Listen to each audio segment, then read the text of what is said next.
You guys.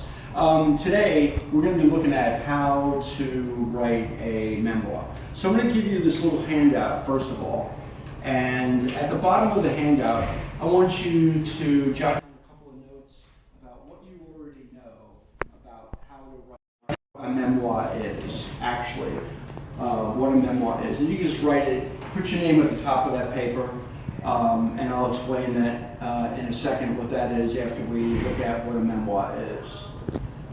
So you do know for now is to tell me briefly what is a memoir.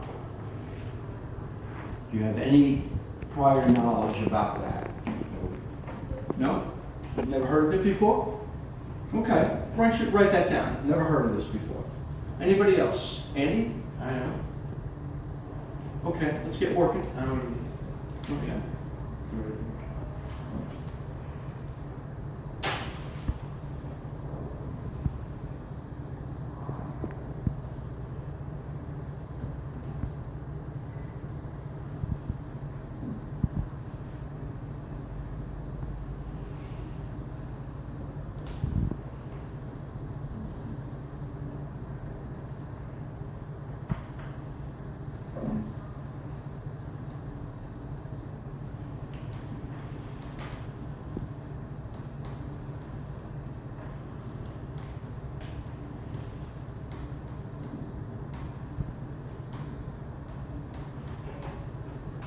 Okay. I saw some people writing something substantial down there. Let's take a look at it. Kenneth, can you tell me what you wrote about what is a memoir? Like stories of life, very brief as well. Okay, exactly. And Andy, what did you have to say? From first person, so you write about events from your life. Okay. Okay. Jason? Based off the truth. Okay, it's based off the truth of what? Whose truth? Your own truth. Okay. And Alexis, tell me what you have to say. It's like is sort of about like the person Mm-hmm. and like they're writing about themselves. Mm-hmm. It's the truth. Okay. Okay. And you all had some really nice ideas about that. And Kenneth said it the best. So a memoir is about you. So, and it is also about a little snippet in time. It's not your whole life, because if it were your whole life, you'd be writing a what, Andy? No, autobiography. Autobiography, yes. And Jason said No, it too. isn't that when somebody writes about you? No, that would be called a what? If somebody's a biography. So we have autobiography, which is the person's writing about himself. And in an autobiography, it's starting at day one, when the person's born, all the way up to where he is now. As Kenneth said, in a memoir, it's still about a person in a person's life, but it's one little snippet, it's one little picture of what the person's life is like. And it's at one moment in time, and it's usually an event or something that is really important for the writer. Remember earlier in the year, we were discussing that book, A House in the Sky, and that was it's a multiple chapter book, a couple of hundred pages long, but it's still a memoir because it's only talking about this person's moment in time. The lady who was kidnapped by the terrorist. However, it was stretched over a period. It wasn't still her whole life. It was still just one little chunk.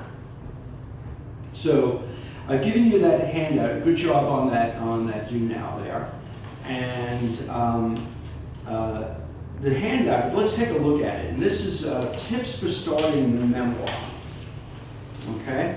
Alexis, you want to read that first part of it for me? Yeah. Alright, write memoir, not autobiography. Mm-hmm. An autobiography is the story of an entire life but a memoir is just one story that from that life. Mm-hmm. Don't begin at the beginning. Use all your senses and make a description of an event from the past, written in the first person, told from one person's point of view, based on the truth, reveals the feelings of the writer, has meaning, shows that the author is learning from the experience, focused on one event, about one point in the author's life, about the author's experience from then, about the event itself. Mm-hmm. A good reading there, by the way. So, when you're starting a memoir, from the directions that this handout gives you, photos, would you start your memoir right where the action takes place? What would you do? Right, you'd build it up, right? So you'd give some background knowledge. For instance, one of the students was writing this morning in one of my other classes, and he was talking about when he first came to America. And he said that he started talking about how his family had planned it, how they talked about it over the kitchen table, how they organized. They had to, pack and do things like that in a hurry because their journey was going to be long and probably dangerous. And there was that anticipation about danger, and he wrote about that. So, and that leads us into the next part of this. A memoir should have some feeling behind it. It should have the writer exposing themselves, telling them how it felt, right? What kind of things were going on in his life and in his head at that point in time. So what I would like you to do is take a minute and turn that over, and on the back side of it, I'd like you to do a web. So make a circle in the middle and write me, right? That's you, right? Memoir, you, right? And take a second and think about if you were going to write a memoir or start a memoir today, could you think of an event that was very moving for you, that maybe showed fear or anger or some kind of emotion, happiness, sadness, the loss of a loved one, meeting somebody for the first time. So take a second and see if you can come up with a couple of points that would be enough points to start your memoir, okay? So do that now.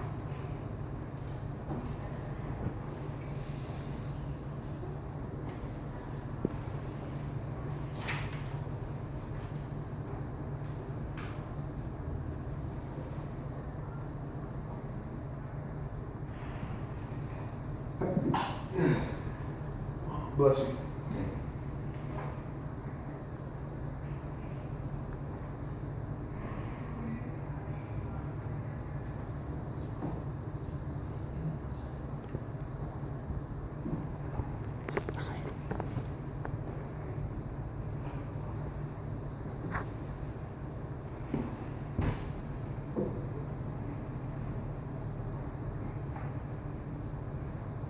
Some of the other students were writing even about moments in their life when they're athletes, and their moments how they excelled on some kind of court.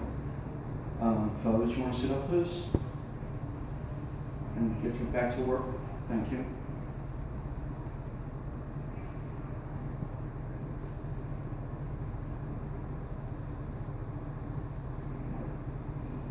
I see a lot of you are coming up with quite a few ideas on what you could be working on, what your memoir might be.